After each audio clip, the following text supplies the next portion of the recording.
Hello students, good morning everyone. Let's start our today's topic. Our today's topic is of class 10th chemistry. Chapter second, हमारा second chapter चल रहा है acid basis and salt, जिसमें हम acids की properties के बारे में स्टडी कर चुके हैं। आज हम स्टडी करेंगे प्रॉपर्टीज ऑफ बेसिस, यानी बेस हमारे पास प्रेजेंट होते हैं उनकी क्या प्रॉपर्टीज होते हैं।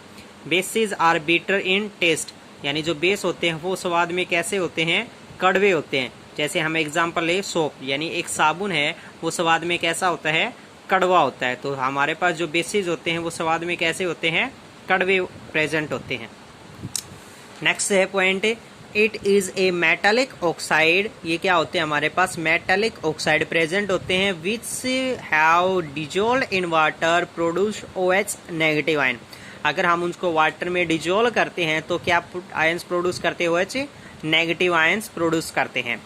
Bases react with acid to form salts and water, जब किसी भी बेस की इक्वल क्वांटिटीज में एसिड के साथ रिएक्शन की जाती है, रिएक्ट्स विद एसिड, एसिड के साथ रिएक्ट की जाती है to form salt and water, तो क्या प्रोड्यूस करते हैं वो, साल्ट और वाटर प्रोड्यूस करते हैं।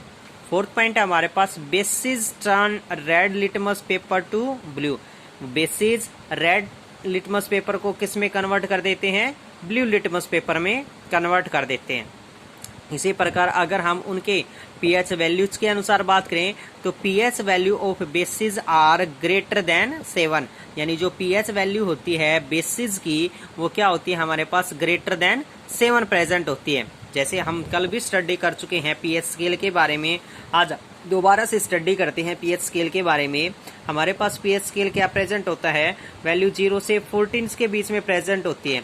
हम स्टडी कर चुके थे कल एसिड के बारे में कि हमारे पास जब वैल्यू 7 से कम होती है तो हमारे पास क्या प्रेजेंट होते हैं, एसिड प्रेजेंट होते हैं। अगर हम 7 से लेस देन 0 की तरफ जाते हैं तो हमारे पास एसिडिक स्ट्रेंथ क्या होती है, इंक्रीज होती चली जाती है। इसी प्रकार जब हम 7 से ग्रेटर देन यानी 14 की तरफ चलते हैं तो क्या प्रेजेंट होते हैं हमारे पास, बेस।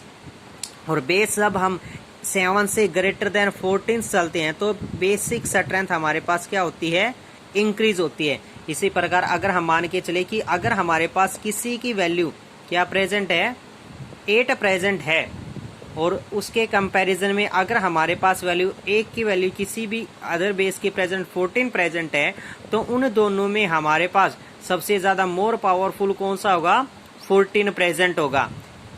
सबसे ज्यादा मोर पावरफुल कौन सा होगा, 14, क्योंकि हमारे पास जो बेसिक स्ट्रेंथ है वो राइट हैंड साइड में क्या होती है, इंक्रीज होती है अकॉर्डिंग टू 7 to 14। तो अगर हम बात मान के चले तो 14 पर हमारे पास सबसे ज्यादा वैल्यू किसकी प्रेजेंट होती है, 14 की, और 14 पर हमारे पास वैल्यू होती है सोडियम हाइड्रोक्साइड की वैल्यू 14 प्रेजेंट होती है, जो सबसे ज्यादा क्या प्रेजेंट होते हैं हमारे पास वैल्यूज के अनुसार प्रेजेंट होते हैं, मोर पावरफुल ऑफ बेसिस।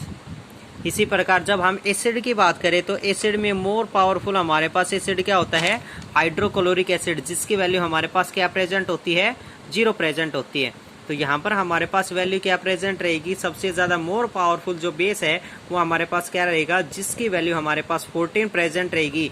यानी 8 से लेकर 7 से ग्रेटर देन जब हम 14 की तरफ चलते हैं तो हमारे पास बेसिक स्ट्रेंथ क्या होती चली जाती है, इंक्रीज होती चली जाती है। तो इंक्रीज में हमारे पास लास्ट स्टेप कौन सा है, 14, तो 14 वाला हमारे पास वैल्यूज के अनुसार सबसे ज्यादा मोर बेसिक प्रेजेंट होगा। तो ये था पीएच स्केल के अनुसार बेसिक कैरेक्टरिस्टिक्स ग्रेटर देन 7। इसलिए हम कह सकते हैं कि अगर पीएच वैल्यू हमारे पास किसी भी बेस की प्रेजेंट है तो वो क्या प्रेजेंट रहेगी, ग्रेटर देन 7 प्रेजेंट रहेगी। और जब हमारे पास पीएच वैल्यू ग्रेटर देन 7 है तो वो क्या प्रेजेंट रहेंगे, हमारे पास बेस प्रेजेंट रहेंगे।